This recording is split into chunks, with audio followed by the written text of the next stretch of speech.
दोस्तों, how are you? क्या हाल चाल है आप सभी के? लाजवाब, first class. Okay, cost of capital का सफर हमारा चल रहा है और उसमें हमने अभी तक individually cost of debt, cost of preference share, cost of equity share and retain earning individually कैसे निकाले जाते हैं ये हमने प्रॉपरली सीख लिया है। ओके, मैं उम्मीद करता हूं टॉपिक आप लोगों को अच्छे तरीके से समझ आया।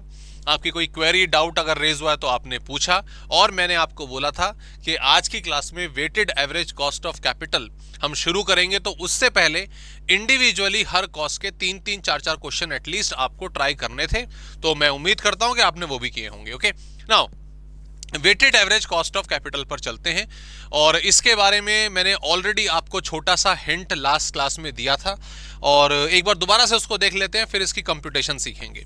कंप्यूटेशन के लिए अलग से कोई स्पेसिफिक फॉर्मूला या रॉकेट साइंस हम नहीं लगाएंगे। सिंपल तरीके से कैसे इवेलुएट होता है, बिल्कुल कॉमन मैथमेटिकल एंड लॉजिकल तरीके से वो सीखा जाएगा। हाँ, कंसेप्ट क्या था, आइए जरा शुरू करते हैं इसको। मैंने आपको कंसेप्ट बेसिकली इसमें क्या बताया कि भाई जब आप कॉस्ट ऑफ कैपिटल निकाल रहे हो, आपने इंडिविजुअली पहले कॉस्ट ऑफ डेट को कैलकुलेट कर लिया, आपने individually cost of preference share को कर लिया, आपने इंडिविजुअली कॉस्ट ऑफ इक्विटी को कर लिया, आरई को कर लिया, रिटेन अर्निंग। तो सबकी अलग अलग वैल्यूज आ रही हैं। ये 8% आ रहा है, ये 10% आ रहा है, ये आपका मान लीजिए 13% आ रहा है। तो ये तो अलग अलग रेट हो गए। ये क्या हो गए? अलग अलग रेट हो गए। कंपनी इंडिविजुअली खाली डेट के लिए टारगेट नहीं करेगी, खाली प्रेफरेंस शेयर के लिए टारगेट नहीं करेगी। वो क्या करेगी कि भाई ऐसा है, ठीक है, हमने यहां पर इंडिविजुअली हर एक का रेट तो निकाल दिया, लेकिन जरा कृपया करके मुझे एक ऐसा रेट बता दीजिए इन चारों का मिलाकर कि अगर मैं उस पर्टिकुलर रेट को अचीव कर लूं, उस पर्टिकुलर ग्रोथ रेट को कंपनी अचीव कर लेती है, तो ऑटोमेटिकली ये सारे के सारे भी अचीव हो जाएंगे। तो हम क्या करते हैं, इन सब की स्पेसिफिक एवरेज निकाल लेते हैं। अब यहां पर अगर हम देखें सिंपली, अगर बिल्कुल सिंपलिस्टिक वे में देखा जाए, तो ये 18, 26, तो ये 44 आ रहा है। और 44 को अगर आप 1, 2, 3, 4 से डिवाइड कर दोगे तो ये 11% आ गया। ओके, तो ये जो 11% है वो क्या है? This is average cost of capital. ये क्या है? Average cost of capital. हमने यहां पर क्या देखा है, हमने क्या वर्ड सीखा है? Sir, it is weighted average cost of capital.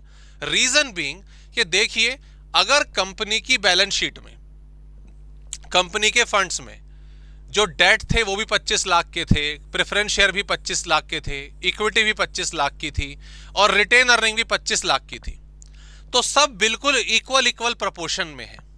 तो इस तरीके से करना ठीक होता है कि आपने चारों को जोड़ा, एवरेज निकाल दी, that is average cost of capital, या उसको weighted average cost of capital बोल दीजिए।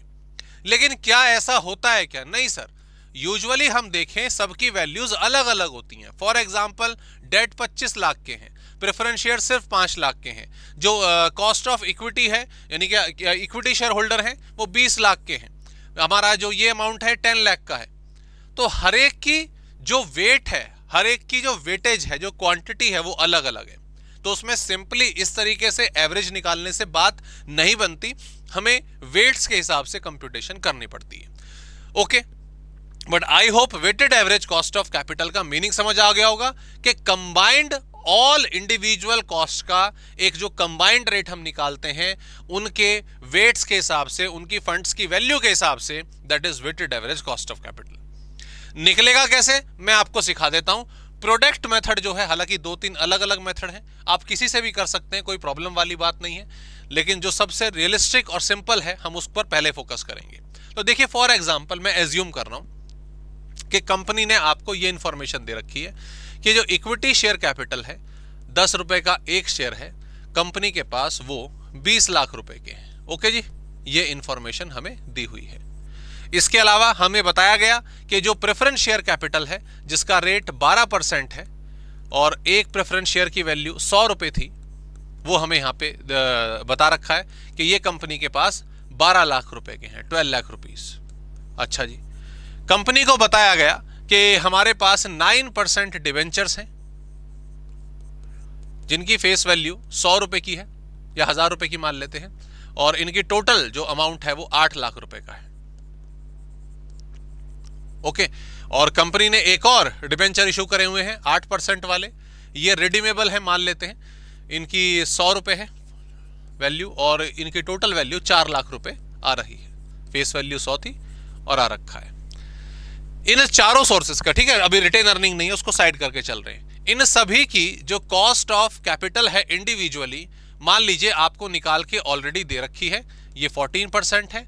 यहां पर ये आपका कॉस्ट ऑफ प्रेफरेंस शेयर वो मान लेते हैं 12% है। जो कॉस्ट ऑफ डेट है पहले वाले का 9% वालों का वो मान लीजिए 7% आ रहा है टैक्स वगैरह एडजस्ट करके, और कॉस्ट ऑफ डेट 8% वालों का आपका मान लीजिए 6.5% आ रहा है। ये इंडिविजुअली आपको सारी की सारी वैल्यूज यहां पे प्रोवाइड करा दी गई हैं और आपसे बोला गया कि कंबाइंड मुझे कॉस्ट कैलकुलेट करके बताइए, combined cost of capital calculate करके बताइए, that is weighted average cost of capital वैक। तो हमें कैसे करना है ध्यान देंगे जरा। यहां पे सोर्सेस, क्वेश्चन को समझ लीजिएगा बारीकी से कंप्यूटेशन को, उसके बाद क्वेश्चंस की प्रैक्टिस जस्ट हमें यहां पे करनी है। सोर्सेस दे दिए और सोर्सेज हमने यहां पे सारे के सारे लिख लिए। इक्विटी शेयर कैपिटल आपने 10 रुपए का लिखा, ठीक है, डिटेलिंग पूरी लिख दी। उसके बाद आपके 12% प्रेफरेंस शेयर कैपिटल 100 रुपए का हमारा इसका फेस वैल्यू बताया गया, ठीक है। उसके बाद 9% के हमारे पास डिबेंचर्स हैं और 8% के भी हमारे पास डिबेंचर्स हैं। इनकी फेस वैल्यू 1000 रुपए और नीचे वाले की 100 रुपए दे दी गई है। उसके बाद आपको क्या करना है, उसके बाद आपको यहां पर लिखना है अमाउंट जो इनका टोटल अमाउंट है। ओके, टोटल अमाउंट 20 लाख रुपए, 12 लाख रुपए, 8 लाख रुपए और 4 लाख रुपए। ये वैल्यू यहां पर आ गई।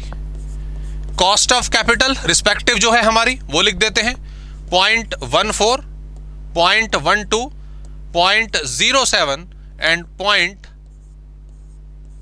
0.065। ओके, यहां तक के क्वेश्चन के हिसाब ने आपने कुछ नया नहीं करा, जो भी रिस्पेक्टिव आपके पास इंफॉर्मेशन थी वो एक रिलेवेंट टेबल में आपने डाल दी, बराबर। अब आगे बढ़ते हैं। नेक्स्ट जो अगली चीज आपको करनी है दैट इज व्हाट प्रोडक्ट। आपको क्या प्रोडक्ट निकाल देना है। प्रोडक्ट किस चीज का, अमाउंट का और कॉस्ट ऑफ कैपिटल का, बराबर। So this is 20 lakh into 0.14, तो इनको आप मल्टीप्लाई करेंगे तो ये मेरे ख्याल से 2,80,000 रुपए आ जाता है, सीधा सीधा हो जाएगा। आपने ये मल्टीप्लाई करा तो 12 लाख का आपने 12% निकाला, ये 144 आ गया। 8 लाख का आपने 7% निकाला तो 7 8 जा 56, तो 56,000 आ गया। एंड फाइनली 4 लाख का आपने निकाला, कैलकुलेट करा 6.5%, तो ये हमारा आना चाहिए 26,000 रुपए, 26,000। ठीक है, कंफर्म कर लेते हैं। 4 लाख मल्टीप्लाई बाय 0.065, हाँ जी 26,000। ओके, यही चीज करी। आपको दो चीजों का टोटल करना है, that is product and that is next is what amount. इन दोनों का आप टोटल कर लीजिए और फाइनली आप टोटल अगर आप कर रहे हो तो ये आ रहा है आपका 44 लाख, ठीक है, 32 हाँ 44। इसका टोटल करा आपने तो 26 प्लस 56,000 प्लस 144 और plus 280, it comes to 5,06,000, 5,06,000। So finally we have content for weighted average cost of capital, that is what summation of जो टोटल आया है आपके प्रोडक्ट का उसको डिवाइड कर दीजिए समेशन ऑफ अमाउंट या सोर्सेस, जो भी है अमाउंट ऑफ सोर्सेस जो भी आप लिख रहे होंगे उससे कोई जरूरत नहीं है कि एग्जैक्ट वही टर्म यूज हो। आपने फॉर्मूले में पुट करा, it is 5,06,000 divided by 44,000 and into 100. This value comes to divided by 44 lakh और इसकी परसेंटेज यहां पर आ रही है 11.5%। That is our weighted average cost of capital। अगर कंपनी अपना 11.5% का टारगेट 11.5% का रिटर्न ले लेती है, बेंचमार्क सेट कर लेती है, इसको अचीव कर लेती है, तो यहां पर जो भी रिस्पेक्टिव टारगेट थे, इक्विटी के लिए 14, प्रेफरेंस के लिए 12, डेट के लिए 7 और 6.5%, ये सारे के सारे अपने आप कवर हो जाएंगे। Okay, that's all about weighted average cost of capital. तो यहां पे कॉस्ट ऑफ कैपिटल में जो प्रोसेस है क्वेश्चन का किस तरीके से बना, कि पहले तो अगर मैं प्रोसेस की बात करूं, ध्यान दीजिएगा, आपने सबसे पहले आइडेंटिफाई करा सोर्सेस को एंड देयर कंटेंट। ठीक है, इन सबसे पहले कॉस्ट ऑफ कैपिटल के बारे में जब आप कैलकुलेट कर रहे हो, पूरे के पूरे प्रोसेस को देख रहे हो, तो सबसे पहले आप क्वेश्चन में ये चीज जज करोगे कि सोर्सेज आपको क्या क्या दे रखे हैं। भाई डिवेंचर है कि नहीं है, प्रेफरेंस शेयर है कि नहीं है। डिवेंचर है तो वो रिडीमेबल है या रिडीमेबल है, अगर रिडीमेबल है तो क्या डेटा गिवन है। इक्विटी शेयर है वो विदाउट ग्रोथ वाला है या विद ग्रोथ वाला है। डिविडेंड से करना है कि नहीं करना है, डिविडेंड कौन सा गिवन है, D0 के D1, ये सब आइडेंटिफाई करोगे। उसके बाद नेक्स्ट स्टेप में हम क्या करेंगे, अब इंडिविजुअली हमें कॉस्ट ऑफ कैपिटल डिटरमाइन करनी होगी। डेट की, इक्विटी की, आपका प्रेफरेंस शेयर की, हर एक की निकालोगे। तीसरे वाले में डेफिनेटली लास्ट स्टेप में वैक के लिए आप टेबल के थ्रू क्वेश्चन करेंगे और दैट्स इट, फाइनल आपका आंसर आ जाएगा। तो इस तरीके से क्वेश्चन डिजाइन आपका हो सकता है। एक चीज याद रखिएगा, जो यहां पर आपकी weighted average cost of capital है वो आपको कैलकुलेट करने को बोल सकता है कि आपको ये बुक वैल्यू मेथड से सॉल्व करनी है या मार्केट वैल्यू से सॉल्व करनी है। ये चीज क्वेश्चन में मेंशन करेगा। अगर नहीं मेंशन करता है तो आप जो प्रेफरेंस है वो मार्केट वैल्यू मेथड को देंगे, और मार्केट वैल्यू मेथड को कैसे अप्लाई करा जाता है, कैसे क्वेश्चन सॉल्व होते हैं, वो सारा का सारा दोस्तों अब हम डिस्कस करने वाले। Okay, so working capital, weighted average cost of capital का जो पैटर्न है वो हमने समझ लिया। अब क्वेश्चन आपके प्रैक्टिस होंगे, क्योंकि देखिए, देखा जाए तो यहां पर सारी की सारी कहानी क्वेश्चंस की है कि क्वेश्चंस को आप किस तरीके से बेहतर तरीके से इलस्ट्रेट कर सकते हो। आइए इस क्वेश्चन को शुरू करते हैं। क्वेश्चन नंबर 1, यहां पर SK Limited has obtained funds for the following sources. The specific costs are also given as against them. ठीक है, sources of fund है, इक्विटी शेयर है, प्रेफरेंस शेयर कैपिटल है, रिटेन अर्निंग है, डिवेंचर्स है। ठीक है, इन सब की स्पेसिफिक वैल्यू यहां पर आपको दे दी गई, जैसे अभी हमने कैलकुलेट करी थी। कॉस्ट ऑफ कैपिटल वो भी कैलकुलेट करके दे रखी है, तो क्वेश्चन हमारे लिए यहां पे छोटा हो गया। You are required to calculate weighted average cost of capital assuming corporate tax rate is 30%। इसका कोई यूज नहीं होगा, क्योंकि जब ऑलरेडी हमें कॉस्ट ऑफ कैपिटल दे दी गई है तो हमें यहां पर डायरेक्ट अपना पैटर्न अलाउ करना होगा, पैटर्न करना होगा सॉल्व। तो आइए बना लेते हैं फटाफट से। यहां पे आपने सोर्सेज लिखा, that is equity share capital, that is preference share capital, that is retain earning, and the last is debt. Okay, इसके बाद यहां पर आपने अमाउंट लिखा। अमाउंट हमारे पास कितना है सर, 30 लाख है, 8 लाख है, 8 लाख के बाद हमारा 12 लाख है, और 12 लाख के बाद सर हमारा ये 10 लाख है। ओके, कॉस्ट ऑफ कैपिटल जो दी हुई है रिस्पेक्टिवली, आइए उनको परसेंटेज पॉइंट के टर्म में लिख दीजिए। 0.15, 0.08, 0.11 एंड 0.09। ठीक है, फाइनली आप यहां पर अब ये प्रोडक्ट निकालोगे। ठीक है, तो निकालिए फटाफट से प्रोडक्ट। 30 लाख का 15% आपका आ जाता है 4.5 लाख रुपए, 4,50,000। 8 लाख का 8% आ जाता है 64,000। ओके, 12 लाख का 11% आपका आ जाता है 1,32,000। एंड 10 लाख का 9%, 9 ही था ना, हाँ जी, ये आ जाता है 90,000 रुपीज।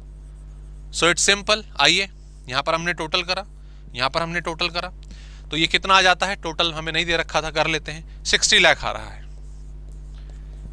60 लाख रुपीज। ऐसे यहां पे टोटल कर दीजिए, 4,50,000 प्लस 64,000 प्लस 132 और finally last is 90,000।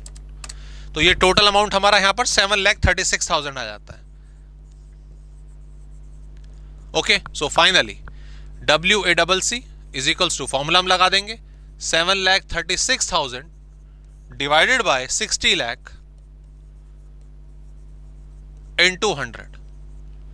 Okay, solve कर दीजिए, फाइनली आपका आंसर आ जाएगा डिवाइडेड बाय 60 लाख, और ये वैल्यू हमारी 12.26% आ जाती है। 2666 आ रहा तो उसको मैं 7 लिख देता हूं, and that is our cost of weighted average cost of capital. ठीक है, कंप्यूटेशन उम्मीद करते हैं सही रही है हमारी, और टोटल में हमने कोई गड़बड़ नहीं करी। ठीक है, सेम रिपीटेटिव पैटर्न हो गया, ये क्वेश्चन हो गया। अब इसी में नई नई चीजें, नए नए पहलू जो हैं weighted average cost of capital के ऐड हो जाएंगे कि एक क्वेश्चन को कितने बढ़िया तरीके से हम तैयार कर सकते हैं, बना सकते हैं। तो आइए क्वेश्चन नंबर 2 पर आ जाते हैं। यहां पर हमें ध्यान दीजिएगा, क्वेश्चन में the capital structure of all good limited is equity capital, 5 lakh रुपए का तो हमें इक्विटी शेयर कैपिटल दिया हुआ है। रिजर्व्स एंड सरप्लस 2 लाख आ गए हैं। तो अभी तक हमने 2 क्वेश्चन करे थे, उसमें रिटेन अर्निंग नहीं था, इसमें है। एंड डिबेंचर इज ₹3 लाख, तो 3 फंड्स हमें दे दिए। The cost of capital, interesting चीज इज कि यहां पे जो कॉस्ट ऑफ कैपिटल है वो बिफोर टैक्स दिया हुआ है। कितना दिया हुआ है? बिफोर टैक्स दिया हुआ है। इक्विटी इज 18%, डिबेंचर इज 10%, दोनों दे दिया। You are required to find weighted average cost of capital, tax bracket हमें 35% दिया। तो ये कैसे होगा, आइए ध्यान दीजिए। सबसे पहले सिंस, ये स्टेटमेंट आप लिखेंगे, since cost of capital is given as before tax, comma, so we have to determine after tax cost for computation of weighted average cost of capital। ठीक है, तो ये चीज आप याद रखिएगा हमेशा, जो आपकी weighted average cost of capital निकलती है वो हमेशा, वो सदैव आपकी आफ्टर टैक्स ही निकलती है, और आफ्टर टैक्स ही निकालनी चाहिए।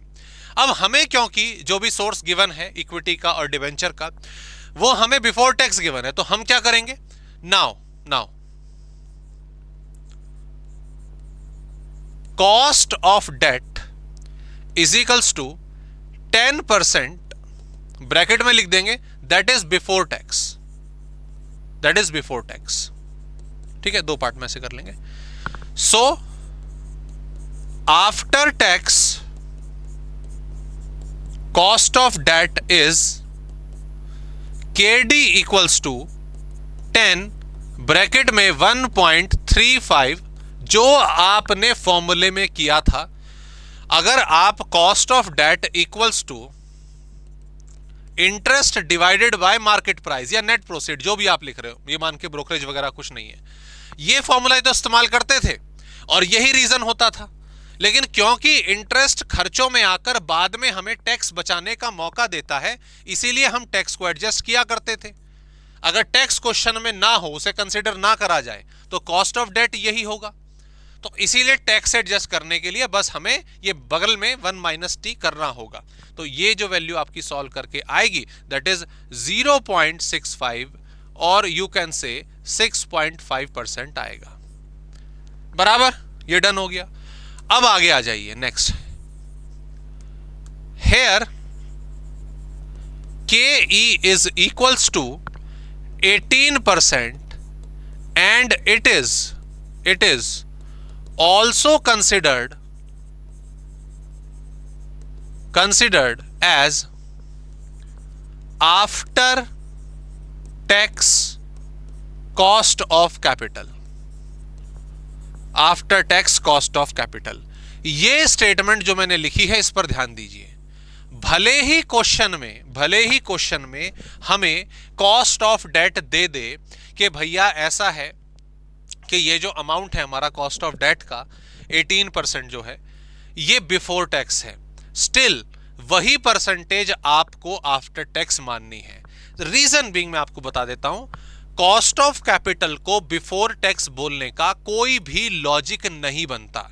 कॉस्ट ऑफ इक्विटी बेसिकली हमेशा आपकी आफ्टर टैक्स ही मानी जाती है। अगर इवन बिफोर टैक्स लिखा हुआ है उसका कोई भी लॉजिक नहीं है, उसका कोई भी लॉजिक नहीं है। हालांकि कई सारे थिंकर, कई सारे जो आपके राइटर्स हैं वो कह देते हैं इसको भी कि इस केस में आप क्या करिए, इसको भी ऐसे ही करिए, इसको भी ऐसे ही करिए, बट कोई लॉजिक नहीं है यार। एक बात बताओ, प्रॉफिट एंड लॉस अकाउंट अगर मैं यहां पर बना रहा हूं, मैं यहां पे इंटरेस्ट लिखता हूं, ओके, और उसके बाद फिर नेट प्रॉफिट आता है मेरा यहां पे बाकी खर्चे माइनस करके। किसी भी सेंस में, मैं अकाउंटेंसी की बात कर रहा हूं, not talking about the finance, accountancy की किसी भी टर्म में, किसी भी लॉजिक में, किसी भी पैटर्न में, किसी भी अकाउंटिंग स्टैंडर्ड में, यहां पर मुझे डिविडेंड लिखने का राइट है क्या? मुझे यहां पर डिविडेंड लिखने का राइट है, चाहे वो इंटरिम डिविडेंड हो, चाहे वो फाइनल डिविडेंड हो, चाहे वो प्रपोज डिविडेंड हो, कैसा भी डिविडेंड हो, प्रेफरेंस हो, इक्विटी हो। इन एवरी सेंस जो डिविडेंड है वो हमेशा प्रॉफिट के बाद होता है। Profit in the sense profit पे टैक्स लगता है उसके बाद होता है। तो ये क्या इक्विटी की लड़ाई आप लेकर आ रहे हो कि आफ्टर टैक्स होगा कि बिफोर टैक्स होगा?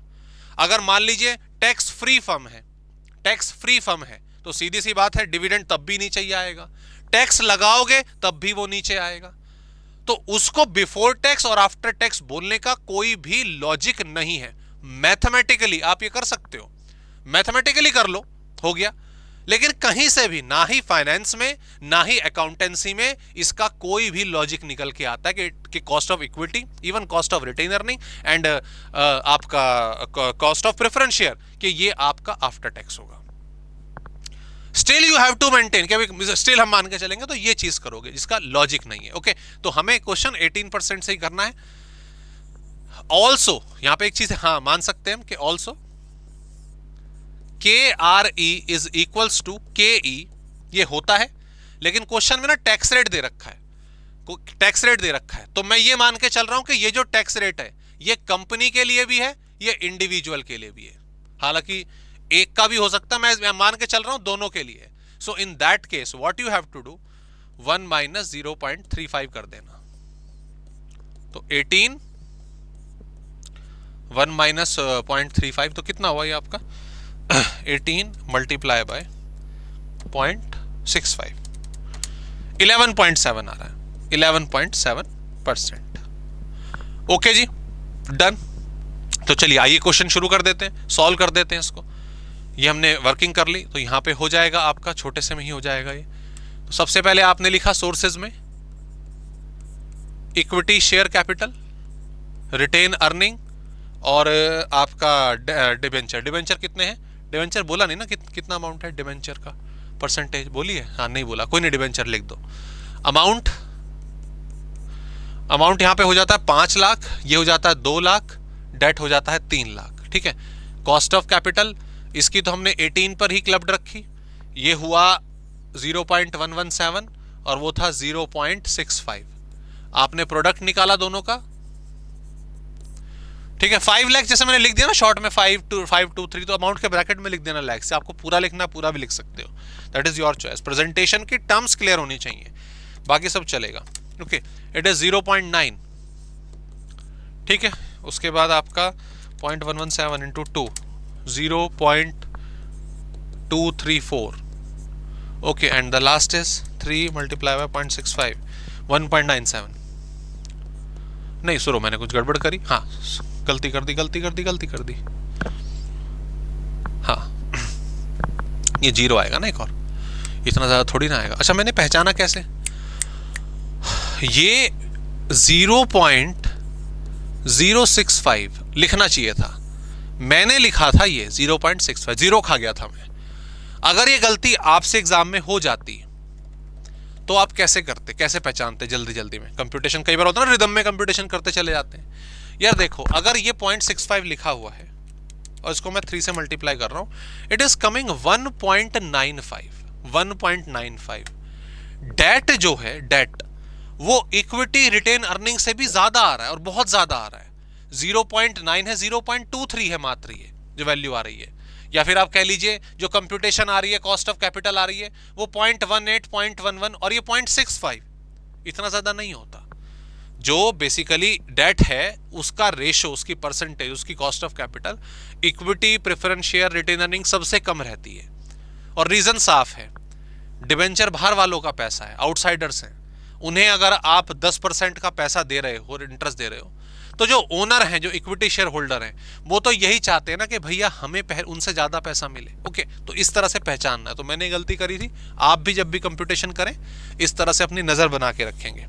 0.065 एंड मल्टीप्लाई बाय 3, तो कायदे से ये 0.195 आना चाहिए। तो कर दो टोटल, इसका टोटल कर दो, ये तो 10 है ही, ठीक है। So it comes to 0.234 plus 0.9, तो टोटल आ रहा है 1.329।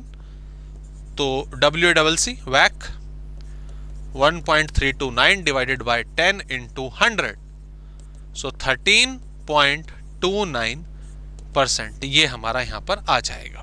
That is what weighted average cost of capital for this particular case. Main चीज क्या सीखी हमने, कॉस्ट ऑफ इक्विटी सेम रहेगा, आफ्टर टैक्स या बिफोर टैक्स बोले, डेट में आप उसको एडजस्ट करेंगे।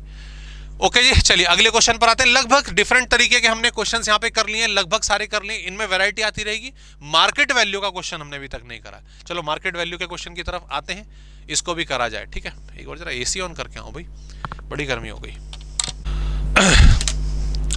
क्वेश्चन नंबर 3 पर आते हैं दोस्तों। क्वेश्चन नंबर 3 लगभग एक ही चीज रहेगी हमारी, मार्केट वैल्यूज पर भी जरा इस क्वेश्चन में नजर डालेंगे। तो समहाउ आप कह सकते हैं कि जो एग्जाम में क्वेश्चन बनेगा कुछ इस तरीके का बनेगा, मतलब इससे अपर वर्जन का।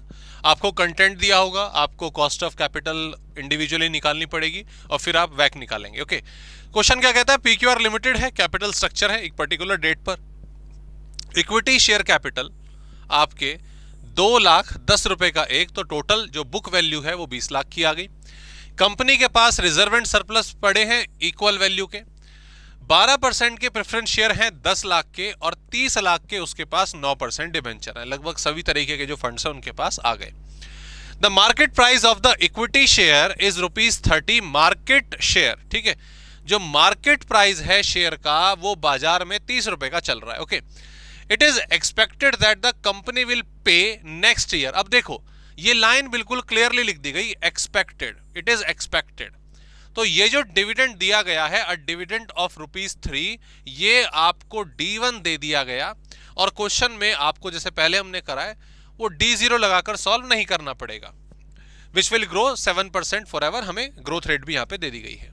Assuming 40% tax rate, compute WACC of the company using market value weights. अच्छा देखो साफ साफ बोल रहा है मार्केट वैल्यू वेट्स, हालांकि मैं आपको मार्केट वैल्यू से ही कराता है क्वेश्चन, पर हम मार्केट वैल्यू से इस क्वेश्चन को करेंगे। अभी तक जो आपने करा वो बुक वैल्यू मेथड्स थे, जो ये वैल्यूज थी इसी के बिहाफ से आपने WACC निकाली थी। आइए शुरू करें, पहले 1 बाय 1 इंडिविजुअली हर एक की जो कॉस्ट ऑफ कैपिटल है वो निकाल लेते हैं। तो सबसे पहले इक्विटी की बात करते हैं। Cost of equity D1 upon NP divided plus G, ये फॉर्मूला होता है। D1 ही इस बार डायरेक्ट गिवन है 3। नेट प्रोसीड मार्केट में 30 रुपए का चल रहा है, तो नेट प्रोसीड ही मार्केट प्राइस आ गया। अगर ब्रोकरेज कमीशन होता कुछ तो माइनस करते, प्लस 0.07% के लिए। तो ओवरऑल आपने इसको सॉल्व करा तो ये 0.17 और 17% आ गया। ओके जी, क्लियर, ये KE हो गया। अब KRE की बात करते हैं। KRE इक्वल्स टू KE, तो इक्वल्स टू ये हमारा कितना सेम आ जाएगा 0.17 और 17%, ठीक है, 0.17 और 17%।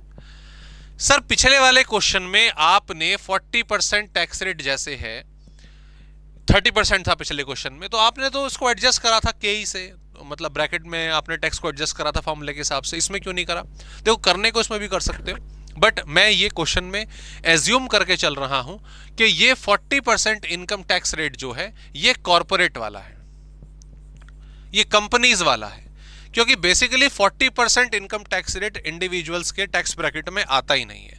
हमने टैक्स पढ़ा तो 30% आता है, 20% आता है, अगर हम बाकी मतलब कुछ भी कहो जो स्लैब रेट है वो 30% से नीचे ही रहता है। तो इसीलिए 40% मैं मान के चलूं रिटेन अर्निंग के लिए, तो मैं नहीं मानना चाहता। हाँ, अगर आप करना चाहते हैं that we assume it is applicable for personal tax as well, तो आप उसको कर सकते हैं, ठीक है, कोई प्रॉब्लम नहीं है। नेक्स्ट मैं प्रेफरेंस शेयर पर आता हूं। Cost of preference share is equals to dividend upon net proceed. ना इसके बारे में रिडीमेबल इरिडीमेबल कोई भी इंफॉर्मेशन हमें नहीं दी गई है, तो ऑब्वियसली हम इसको ऐसे ही करेंगे। यहां पर एज्यूम कर लीजिए कि जो प्रेफरेंस शेयर है वो हमारा 100 रुपए का है, ठीक है, ये एजम्पशन हम यहां पर ले लेते हैं 100 रुपए का है। तो कितना हो गया, डिविडेंड 12%, 100 का 12 ही आएगा और नेट प्रोसीड 100 ही रहेगी, क्योंकि और कोई इंफॉर्मेशन नहीं है, तो घूम फिर कर वही 12% मेरे पास आ गया। एंड फाइनली हम बात करेंगे किसकी, डिबेंचर्स की। डिबेंचर्स के बारे में भी कोई इंफॉर्मेशन नहीं है, तो ये इरिडीमेबल वाला फॉर्मूला ही सर हम इस पर लगाएंगे, interest 1 - t divided by net proceed. Debenture के भी मार्केट प्राइस वगैरह फेस वैल्यू के बारे में कुछ नहीं बताया, तो इसको भी 100 रुपए ही मान लेते हैं। तो 100 का 9% हमारा 9 रुपए हो जाता है, टैक्स आपका 40% और नीचे आपका 100 आ जाएगा, ठीक है। इसको पूरा का पूरा ओवरऑल आप सॉल्व करेंगे तो इट इज 9.054 आएगा और यू कैन से 5.4%, ठीक है। एक चीज मैं और बता दूं आपको, प्रेफरेंस शेयर में और केडी में अगर ये 100 रुपए की वैल्यू आप एज्यूम नहीं करते तो भी आप आसानी से निकाल सकते थे। तब आपको क्या करना था, आपको ओवरऑल वैल्यू को के हिसाब से सॉल्व कर देना था।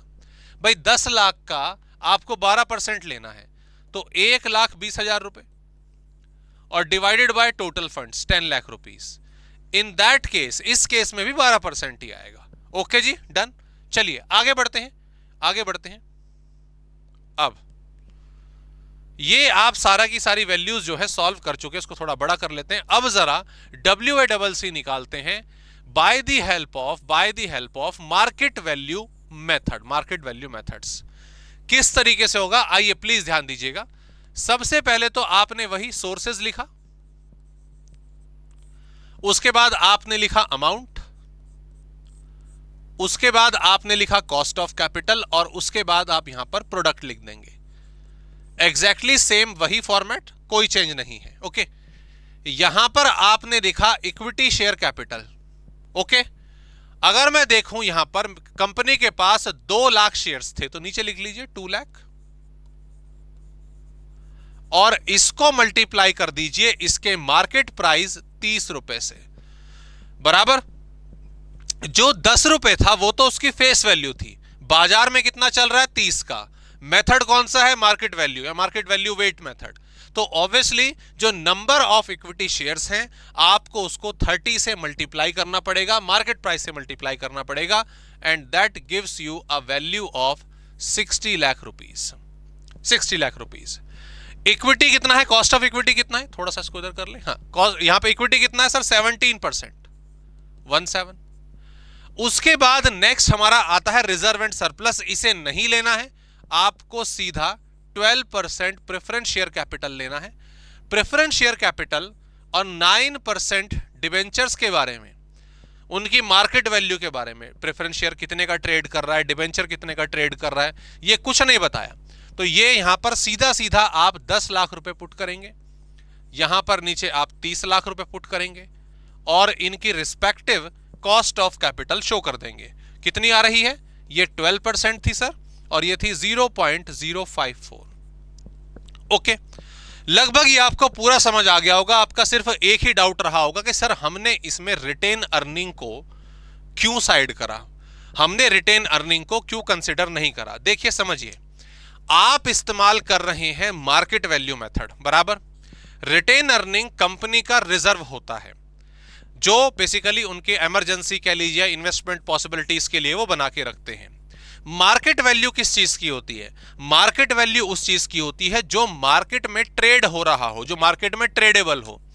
अब कंपनी के जो रिजर्व्स होते हैं, रिटेन अर्निंग होते हैं, उनकी बोली थोड़ी ना लगती है बाजार में कि भाई चलो इनकी बोली लगा के देखो कितने का रिजर्व बिक जाएगा। नहीं, रिजर्व्स की कोई मार्केट वैल्यू ही नहीं होती, तो मार्केट वैल्यू मेथड में उनको लेने का कोई वजूद ही नहीं बनता, कोई रीजन ही नहीं बनता। पहला रीजन। दूसरा रीजन आते हैं, अब मुझे एक चीज देखिए यहां पे, समझिए बात को। आपका इस क्वेश्चन में जो इक्विटी शेयर है वो कितने का था, वो 10 रुपए का था। आपने बैलेंस शीट देखी ना, 2 लाख शेयर है, 10 रुपए का एक है। जब शेयर आपका इक्विटी शेयर ₹10 का था, बुक वैल्यू कह रही है, कंपनी की बैलेंस शीट कह रही है, वो मार्केट में ₹30 का कैसे ट्रेड कर रहा है भाई? मार्केट में ₹30 का कैसे ट्रेड कर रहा है? जो कंपनी के शेयर्स है, आप देख रहे होंगे कि भाई कंपनी के शेयर्स मार्केट में रेगुलर बेसिस पर, लॉन्ग टर्म बेसिस पर, शॉर्ट टर्म बेसिस पर, कैसे भी जज कर लो, वैल्यू क्या होती है? बढ़ती है, घटती है? किस कंपनी की वैल्यू बढ़ेगी? किस शेयर जो है किस कंपनी का बढ़ता है? यार जिसकी फाइनेंशियल पोजीशन स्ट्रांग होती है, जो दिखता है साफ साफ कि भाई अगर इनके ऊपर कोई समस्या आ जाए तो निपट जाएंगे, इनका प्रोडक्ट मार्केट में अच्छा है, इनकी मार्केट स्ट्रेटजी अच्छी है। तो उसी में से एक जरिया होता है कि ये जो पर्टिकुलर कंपनी है वो कितने रिजर्व एंड सरप्लस को लेकर चल रही है, वो कितना फंड्स अपना जोड़ के चल रही है, कौन सी फाइनेंशियल स्टेबल है।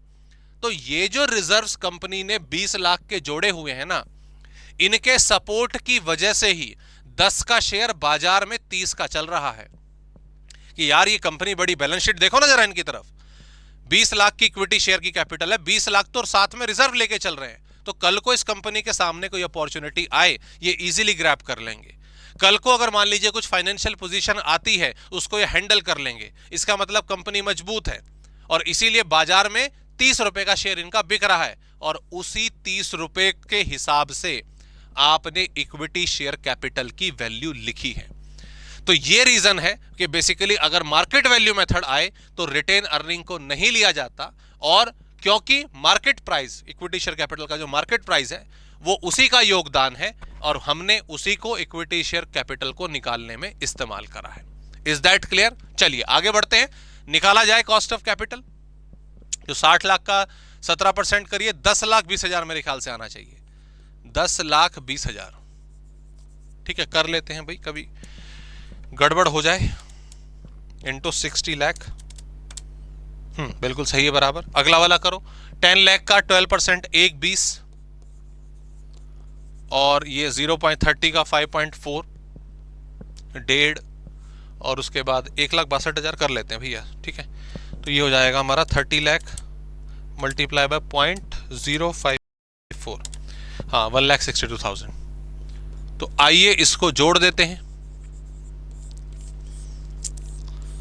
तो ये हो जाता है 1 करोड़। पूरे टोटल फंड्स हमारे पास 1 करोड़ के थे और ये हमने तमाम जोड़ दिया, तो 162, 120 प्लस 13,02,000। ओके, तो आइए यहां पर मैंने WCC निकाल दिया और ये वैल्यू मेरी आ जाएगी 13,02,000 होल अपॉन 1 करोड़ रुपीस। तो वट एवर ये 13.02% आ जाएगा जब हम इसको 100 से मल्टीप्लाई कर देंगे। क्लियर? समझ आ गया? दूसरा तरीका सुन लो, दूसरा तरीका सुन लो। तुम कह रहे हो नहीं सर हम नहीं मान रहे, हमें रिटेन अर्निंग से या रिजर्व एंड सरप्लस से बहुत प्यार है और हम चाहते हैं कि उनकी वैल्यू यहां पे लिखी जाए, तुम मान नहीं रहे। तो चलो फिर उसका तरीका भी बता देता हूं। हालांकि आंसर में कोई असर नहीं पड़ेगा, आंसर बिल्कुल सेम आएगा, प्रेजेंटेशन आपकी थोड़ी सी बढ़ेगी, बस और कुछ नहीं है। लॉजिक जो मैंने समझाया वही एक्चुअल है। आप कह रहे हो नहीं सर हम तो लिखेंगे equity share capital, retain earning या रिजर्व एंड सरप्लस जो भी आप कह रहे हैं, 12% प्रेफरेंस शेयर कैपिटल और 9% डेट हमारा यहां पर आ गया। ठीक है, तो बाकी सब चीजें सेम है। 0.17, उसके बाद 0.17, उसके बाद 0.12 और 0.054। ठीक है, ये वैल्यू आ गई हमारी। अमाउंट इनके तो सेम थे, 10 लाख और ये 30 लाख। ओके, अब इस पर क्या करें, इस पर क्या करें? तो इसकी वर्किंग मैं यहां लिख रहा हूं, ध्यान दीजिएगा। कैसे करोगे, कैसे करोगे? रेशो, ध्यान दीजिएगा, ratio of equity share capital and retain earning या reserve and surplus as per balance sheet, as per balance sheet. ये बेसिकली बैलेंस शीट का डेटा है। ठीक है, बुक मार्केट वैल्यू नहीं, बैलेंस शीट के हिसाब से। तो कितना आ रहा है? Equity share capital divided by retain, sorry reserve and surplus, retain earning. तो दोनों 20 लाख 20 लाख है, तो कितना हो गया? 1:1। ठीक है, 1:1। Market value of equity share capital, वो कितनी है? 60 लाख रुपए। 30 से मल्टीप्लाई करके आपने निकाल दिया था। Therefore share of equity 60 lakh का, 60 लाख का 1/2, और share of retain earning 60 lakh का 1/2। तो ये भी कितना आ गया आपका? 30 लाख। अरे ये कितना आ गया आपका? 30 लाख। और ये भी कितना आ गया? 30 लाख। तो ऐसे आपका मन करे तो ऐसे कर लेना। कुल मिलाकर 60 लाख को आपने 0.17 से ही मल्टीप्लाई करा है, तो ज्यादा कुछ डिफरेंस नहीं आएगा। हां, अगर कॉस्ट ऑफ रिटेन अर्निंग और इक्विटी शेयर कैपिटल में थोड़ा बहुत फर्क होता है फॉर्मूले की वजह से, तो overall weighted average cost of capital पे थोड़ा सा असर पड़ता है। बहरहाल दोनों में से कोई भी मेथडोलॉजी आप इस्तेमाल करेंगे वो गलत नहीं है, दोनों में से कोई भी कर सकते हो। हाँ, प्रॉपर एक्सप्लेनेशन एंड प्रेजेंटेशन देना जरूरी है। ठीक है जी, तो उम्मीद करता हूं ये वाला पॉइंट हमें समझ आया। चलिए एक और क्वेश्चन की तरफ बढ़ें। अगला क्वेश्चन हमारे सामने कुछ इस प्रकार आ रहा है। ठीक है, प्रैक्टिस हो जाएगी आज हमारी, सही कंटेंट खत्म हो जाएगा जल्दी, आज हम निपट जाएंगे जल्दी, क्लास हमारी ओवर हो जाएगी। B limited has furnish the following information. अच्छा जी, क्या क्या बता रहे हैं? अर्निंग पर शेयर हमारी 4 रुपए है। अच्छा जी, तो डिविडेंड पे आउट रेशो 25% है, इसका मतलब डिविडेंड हो गया 1 रुपया, बराबर 4 रुपया कमाया, that is earning per share. उसमें से 25% बांट दिया तो 1/4 यानी कि 1 रुपया डिविडेंड है। मार्केट प्राइस शेयर का 40 रुपया भाई। रेट ऑफ टैक्स 30% है।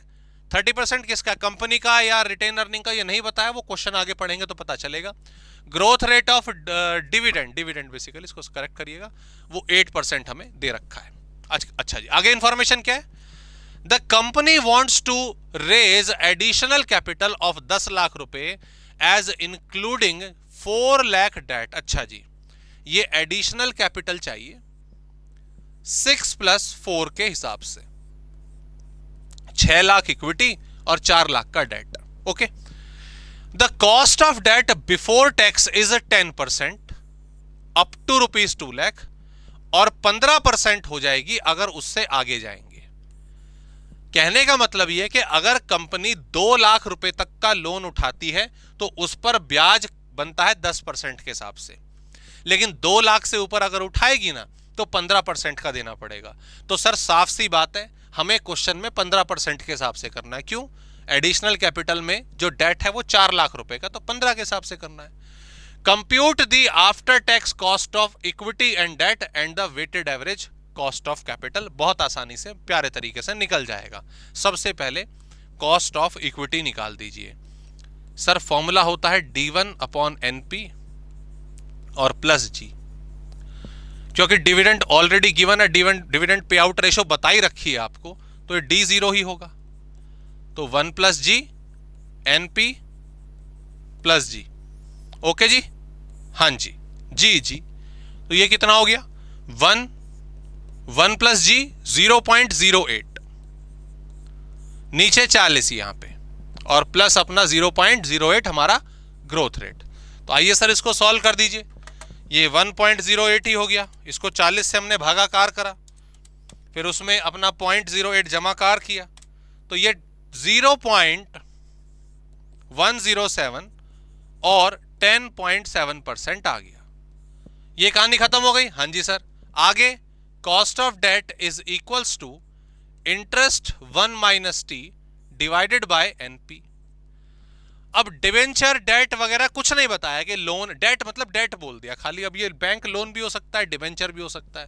तो डिवेंचर आपको 100 रुपए का मानना है तो मान लो, ओवरऑल वैल्यू पर भी निकाल सकते हो कि सर 4 लाख रुपए का अगर लोन लेंगे, टैक्स रेट हमारा 30% बनेगा। 30 बोला ना, कहां गया? हाँ 30%। तो इंटरेस्ट 4 लाख पे 15% के हिसाब से सर हमें 60,000 रुपए चुकाने पड़ेंगे, है ना? ये क्लियर है ना? हमने 10% क्यों नहीं लिया? क्योंकि 4 लाख के डेट बता रहे हैं, तो इसीलिए 15% का आपका इंटरेस्ट बनेगा।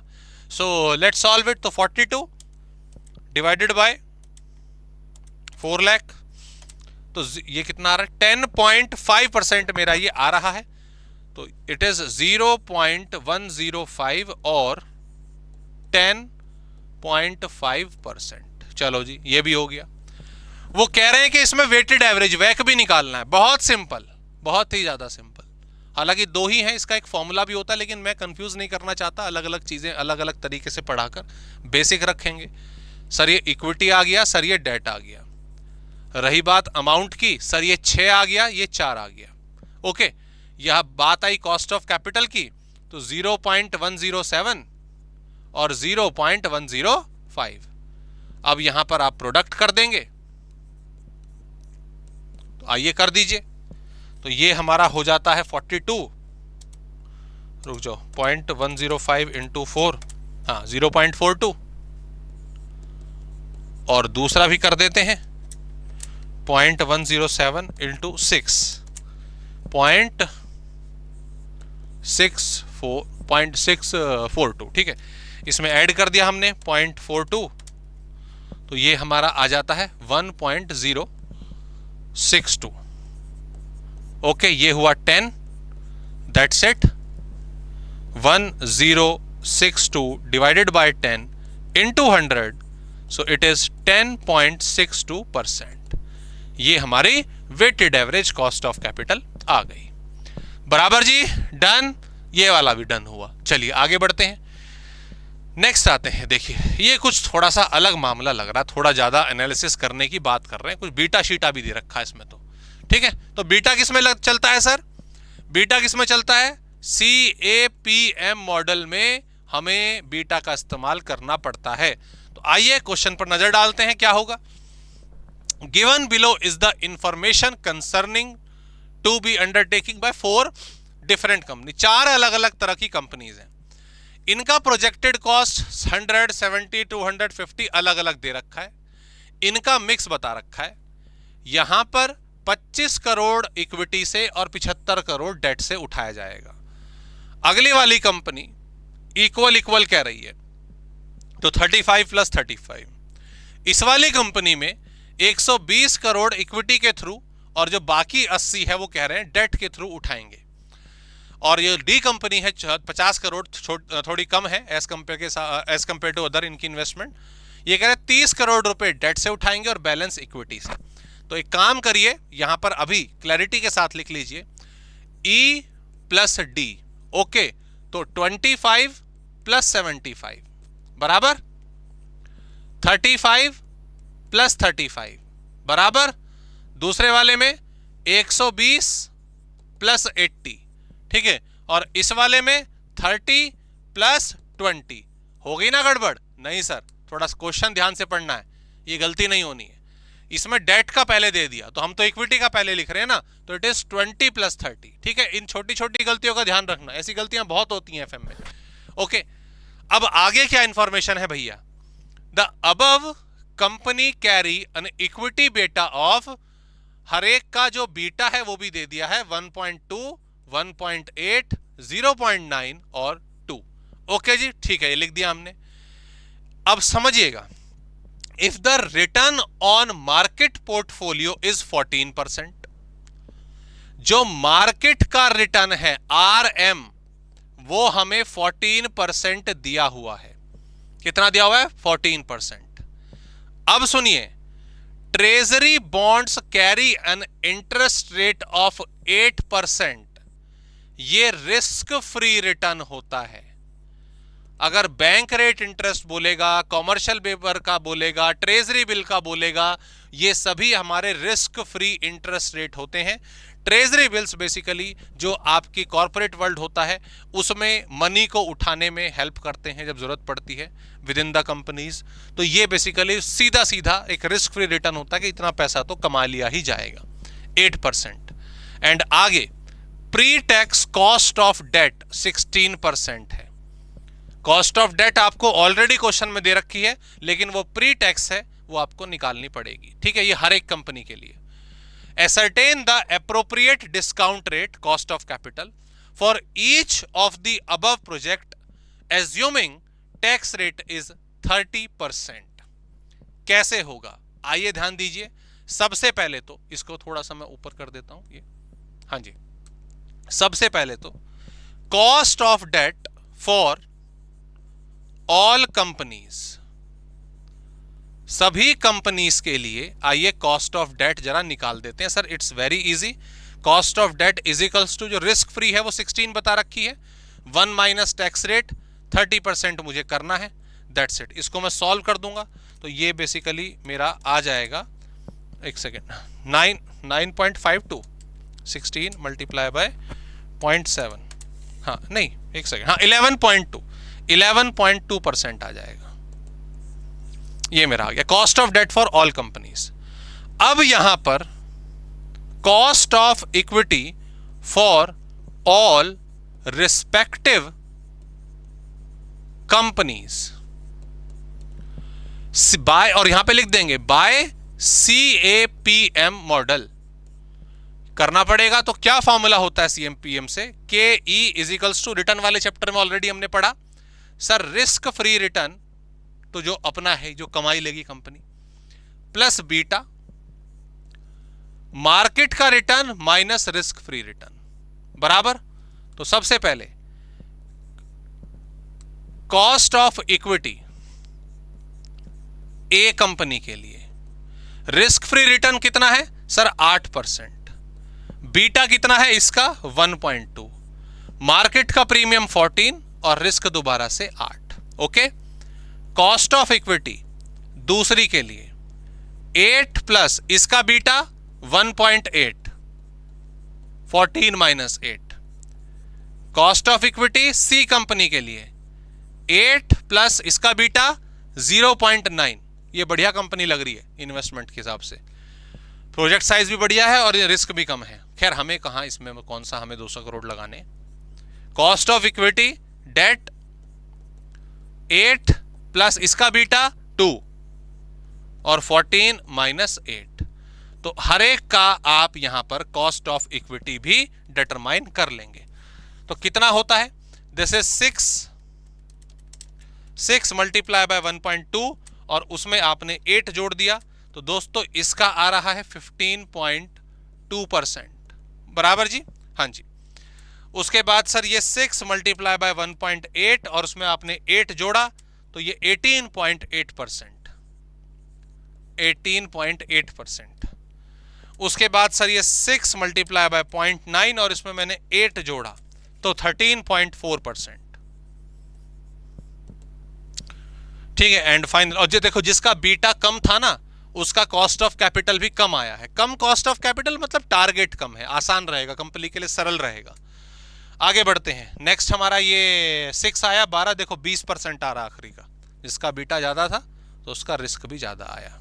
Okay, that is done. अब ये आपने हर कंपनी के लिए दो ही सोर्सेज है, कॉस्ट ऑफ डेट भी निकाल के रख लिया है और आपने इक्विटी भी निकाल के रख ली है। हर कंपनी के लिए आप weighted average cost of capital भी निकाल लेंगे। कैसे? मैं कंपनी एक ही कैलकुलेट करके बता रहा हूं आपको, बाकी की आप आसानी से कर लेंगे। सिंपल है तरीका। देखो मैं ए कंपनी की बात करता हूं पहले, तो वही सोर्सेज। सर सोर्सेज इक्विटी है और डेट है। अच्छा, अमाउंट कितना है? इनका अमाउंट कितना बताया था? 25 और 75। ठीक है जी। उसके बाद अपना कॉस्ट ऑफ कैपिटल जो इनका रिस्पेक्टिव है, इक्विटी इनका आया है 0.152 भाई 15.2% था एक का, वो पुट कर दिया। डेट सबके लिए सेम है 0.112। आओ प्रोडक्ट निकालें। ठीक है, 0.152 मल्टीप्लाई बाय 25, तो ये 3.8 आ गया, है ना जी। और दूसरे वाला 75 मल्टीप्लाई बाय 0.112, ये 8.4 आ गया। दोनों आपने टोटल किया, ये 100 है और ये आपका 12 है।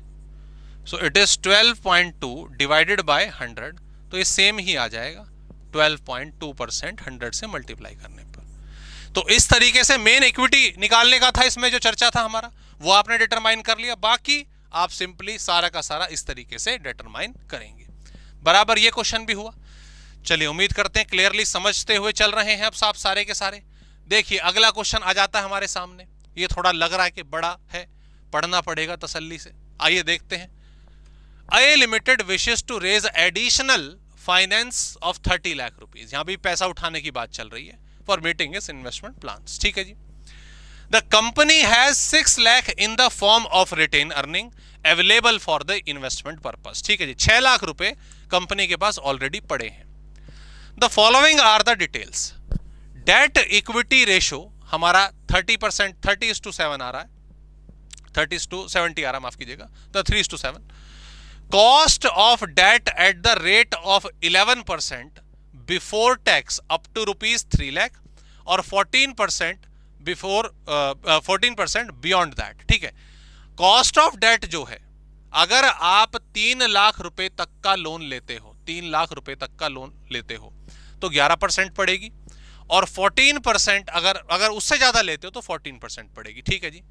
अर्निंग पर शेयर हमारा 15 है, डिविडेंड पे आउट रेशो 70 है, तो इसमें डिविडेंड भी आ जाएगा हमारा 10.5, ये आ गया हमारा। एक्सपेक्टेड ग्रोथ रेट डिविडेंड का 10 है, मार्केट प्राइस फिलहाल 90 का चल रहा है, टैक्स रेट 30 है, पर्सनल टैक्स रेट 20 है। तो देखो अलग अलग सेपरेट लिस्ट में दिया गया है। Calculate the following post tax average cost of additional date.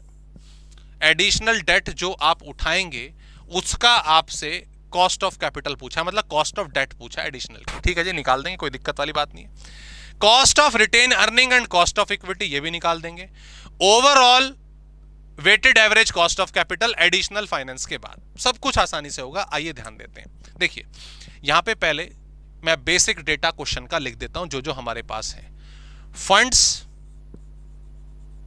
Required 30, funds available 6, debt to be raise 24 lakh रुपए मुझे डेट लेना पड़ेगा, 24 लाख रुपए मुझे डेट लेना पड़ेगा। ठीक है, ओके। बाकी इंफॉर्मेशन क्या है? डेट इक्विटी रेशो मेरे पास 30:70 है। इसका इस्तेमाल मैं कहां करूं? मेरे को ये सब चीज बोली नहीं कि, तो इसका इस्तेमाल कुछ होगा नहीं कायदे से। जो बाकी डिटेल मेरे पास है, मेरे से क्या पूछा है, पोस्ट टैक्स पूछा है, बाकी हाँ इसका इस्तेमाल होगा नहीं। आगे बढ़ते हैं। कॉस्ट ऑफ डेट पर मैं आता हूं, अभी कैसे कैसे पैसा उठाया जाएगा। Earning per share, earning per share E की मुझे जरूरत नहीं है, मैं सीधा डिविडेंड लिख रहा हूं। D0 10.5 है। ठीक है, ग्रोथ रेट मेरा 10% है, मार्केट प्राइस 90 का है, और 30 और 20 मेरे ऑब्वियसली जो कंपनी का टैक्स रेट और दूसरा आपका पर्सनल टैक्स रेट अवेलेबल है। ठीक है, तो आइए चलिए शुरू करते हैं।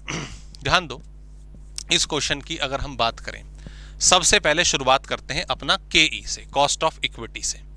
कॉस्ट ऑफ इक्विटी थोड़ा ऊपर कर लूं, ऊपर वाले की इंफॉर्मेशन मैंने यहां लिख ली है तो मैं इसको ऊपर ले जा रहा हूं इतना। ठीक है, आइए फटाफट से। अब इसमें cost of equity is equals to, अच्छा 30:70, हाँ अब समझ आया क्या इस्तेमाल होगा, रुक जाओ बताता हूं अभी। ठीक है, KE is equals to D1 upon NP plus G। So it's a D0 1 plus G upon NP plus G। आओ वैल्यू पुट करो, 10.5। ग्रोथ रेट कितना था? ग्रोथ रेट कहां गया? 10%। 0.1 मार्केट प्राइस शेयर का कितना था? कहां गया? 90 रुपीज। और ग्रोथ रेट अगेन सॉल्व कर दिया जाए इसको तो ये आ जाता है 10.5 multiply by 1.1 divided by 90, and obviously इसमें फिर हम 0.1 ऐड कर देंगे तो ये अच्छा खासा आ रहा है भाई, 22.83%। ये मैंने कॉस्ट ऑफ इक्विटी निकाल दी। अब इसमें KRE भी निकाल देते हैं। KRE की अगर मैं यहां पर बात करूं तो उस सिनेरियो में थोड़ा सा एक अटपटा हमें यहां पे पहलू करना पड़ेगा।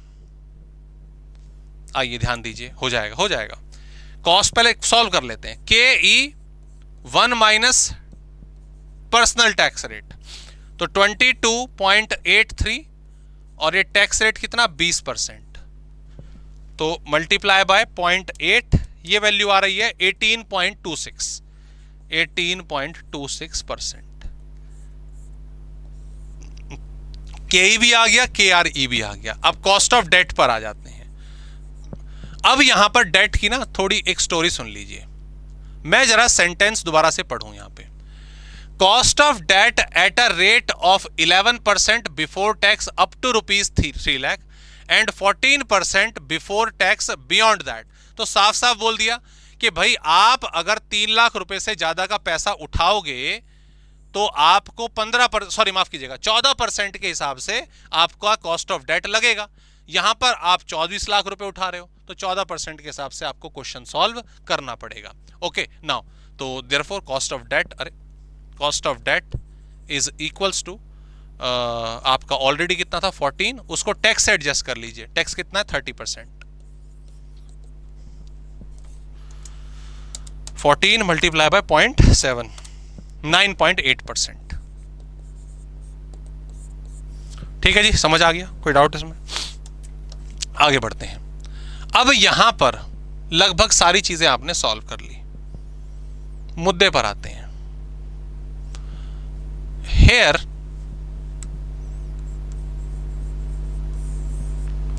डेट इज टू इक्विटी कितना है 3:7। So debt upon equity is equals to 3/7। Debt कितना है 24 लाख का, तो इक्विटी कितनी हुई सर? सॉल्व कर देंगे तो कायदे से जो इक्विटी हमारी बनती है यहां पर 24 × 7 डिवाइडेड बाय 3, सर 56 लाख की हमारी इक्विटी बन रही है। समझ आ गया? Now since equity share capital plus retained earning की जो वैल्यू है वो 56 लाख है, तो रिटेन अर्निंग कितना है 6 लाख। तो इक्विटी शेयर कैपिटल कितना हो गया आपका 50 लाख। भाई बन गई बात, नहीं बन गई? जो डेट इक्विटी रेशो है, आपको क्वेश्चन में इक्विटी कितना है, रिटेन इक्विटी कितना है, इक्विटी शेयर कैपिटल मेनली कितना वो नहीं बताया था, रिटेन अर्निंग की इंफॉर्मेशन है, डेट की इंफॉर्मेशन है, और आपसे क्या पूछ लिया? आपसे weighted average cost of capital पूछ लिया। तो सीधी सी बात है, इस फॉर्मूले से मैंने ये आपका इक्विटी की वैल्यू भी निकाल दी। मैं चाहे तो इसी से क्वेश्चन सॉल्व कर सकता था 56 लाख से ही, लेकिन मैंने रिटेन अर्निंग को भी अलग कर दिया। रीजन उसके पीछे ये है कि भैया अगर आप यहां पे देखो तो हमने KRE और KE इन दोनों की वैल्यू को अलग अलग निकाला है। थोड़ा माइनर चेंज है इनके अंदर, तो इनको अलग अलग ही सॉल्व करेंगे। तो यहां पर आ जाता है हमारा सोर्सेस, इक्विटी, रिटेन अर्निंग और डेट। इनका अमाउंट लिख दीजिए। सर इनका 50 है, ऐसे लिख लो चाहे तो, इसका 6 है और इसका 24 है। ओके जी, आगे अगर हम बात करें यहां पर तो कॉस्ट ऑफ कैपिटल लिख देते हैं। इनकी 0.2283 है, ये 0.1826 है और ये 0.098 है। चलिए आप इसको भैया पूरा कर लीजिएगा। प्रोडक्ट निकालकर आप यहां पर इनकी WACC आसानी से निकाल सकते हैं। हो, तो उम्मीद करता हूं दोस्तों अच्छे तरीके से ये पॉइंट आपको समझ आया। वो हमने कोशिश करी कि कॉस्ट ऑफ कैपिटल के सारे कंसेप्ट आपके ऑलमोस्ट कवर हों भैया। फास्ट ट्रैक के हिसाब से तो इतना ही हो सकता है, बट ठीक है, जितना करा आपको समझ आया। प्लीज इसी के आधार पर जो क्वेश्चंस हैं अपने प्रैक्टिस करिएगा, और यस कोई भी क्वेरी कोई भी डाउट हो तो पूछेगा। अगले पार्ट में हम रेशोस को स्टार्ट करते हैं।